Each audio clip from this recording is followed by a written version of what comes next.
or Wanderlust One if you want to look me up. And one of my New Year's resolutions was to perform 3 poems. I did this back in January, and here I am today performing 3 poems for you all. So talk about a blessing, okay?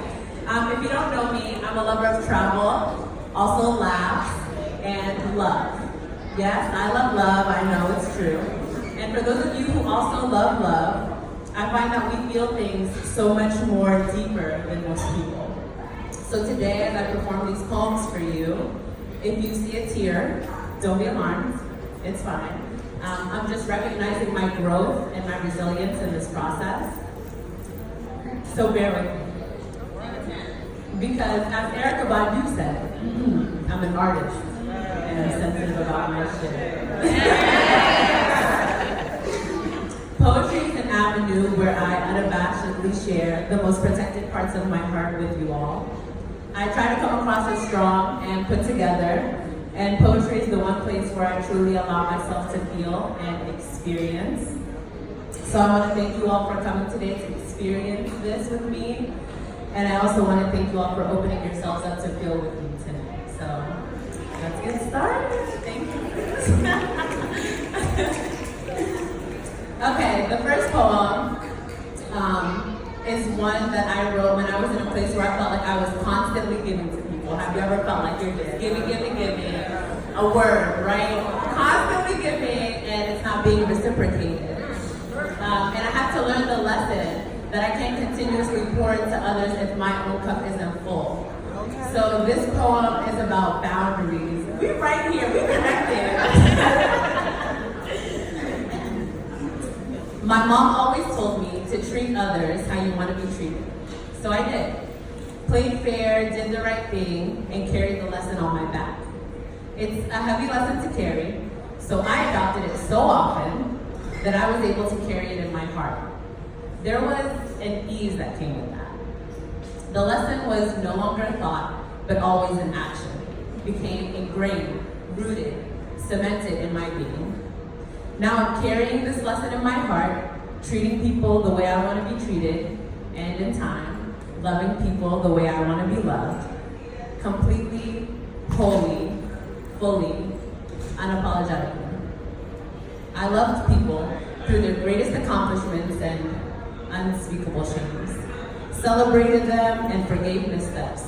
Motivated when necessary and spoke calmly in rage.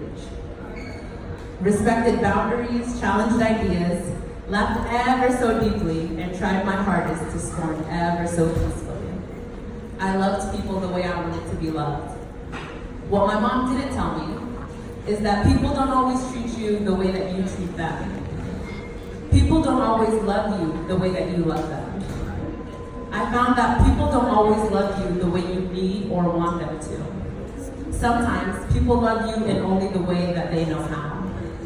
Other times, people love you in ways they know you'll accept, even if it's not what you deserve. I hear my mom's words now: treat people the way you want to be treated. And I will. But when the day comes where I teach my daughter this lesson, I'm adding layers. Treat people the way you want to be treated, unless they give you a reason not to. It'll be a heavy lesson for her to carry on her back, but maybe one day she'll adopt it so often that she'll be able to carry it in her heart. Maybe the lesson will come with such ease that it'll no longer be a thought, but always an action. Become ingrained, rooted, cemented in her being. So when my daughter carries this lesson in her heart, she'll understand that respect of others is important, but respect of self comes first. You give your best, but that doesn't mean that you have to accept the worst. My daughter will know that her worth isn't defined by how others treat her, but ultimately by how she treats herself. Thank you.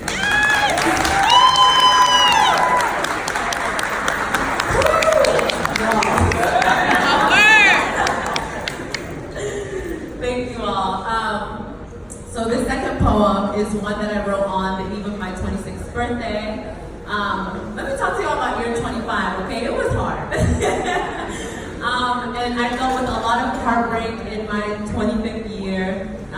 dealing with a lot of sadness, and I had to find lessons because that's how I make it through. I say like, I'm learning something from this, I'm learning something from this. So this poem is entitled 10 Things Heartbreak Taught Me.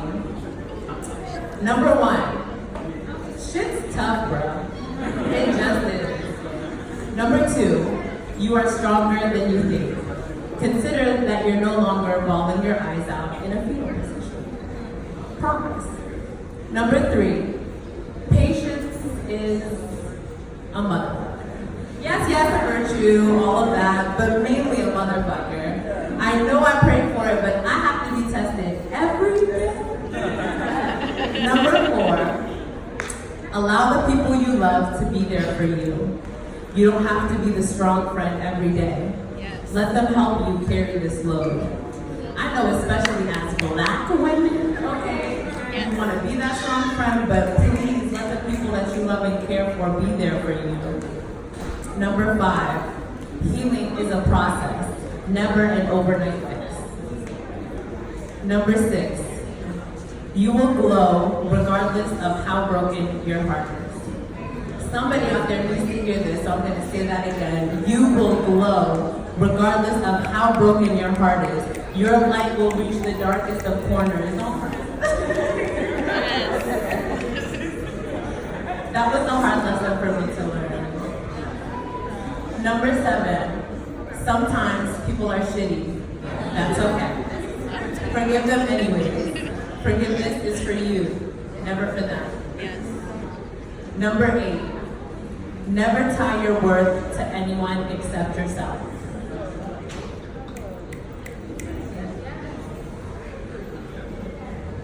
You are worthy. You are worthy because you deem yourself worthy.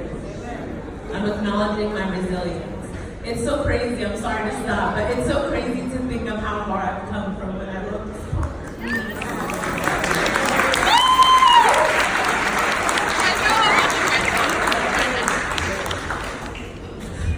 Number 9, this is a roller coaster ride. Some days you're on top of the world and the next day you're crying on some mic. It's the duplicitous nature of humans. And number 10, as long as you are the holder of all the love that you require, you will never search for it in anyone else. Your love journey starts with you. Your love journey ends with you. Your love journey is just that, a journey. So be kind to yourself along the way. On this day, I would like to deem myself worthy of love, worthy of respect, and worthy of grace. I would like to proclaim to all of you strangers and my lovely friends that my heart can never break. It can hurt, and oftentimes it does. But my miraculous heart also heals, and yours can too.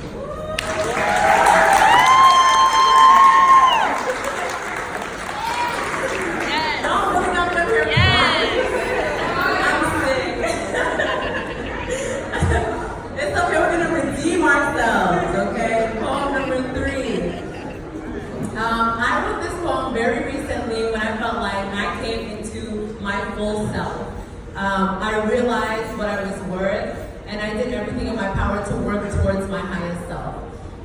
So this one is called Privilege, and it was inspired by the wise words of Beyonce: when you play me, you play